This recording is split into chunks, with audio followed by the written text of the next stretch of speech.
एका जंगलात एक कोल्हा राहायचा. त्याला खूप भूक लागली.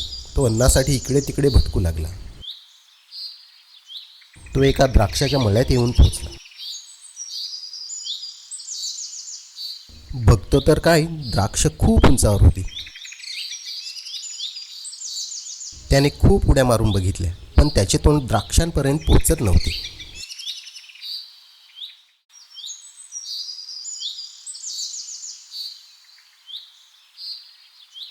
तेवढ्यात तिथे कावळा आला. तो कोल्ह्याला म्हणाला, काय करताय कोल्हे महाशय? कोल्हा म्हणाला, काही नाही.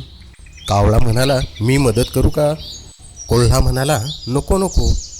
कोल्ह्याने खूप प्रयत्न केले, पण त्याला द्राक्ष पाडता आली नाही आणि तो तिथून निघाला. तो स्वतःशीच म्हणाला, काय कामाची ती द्राक्षे, नाहीतरी आंबटच ती.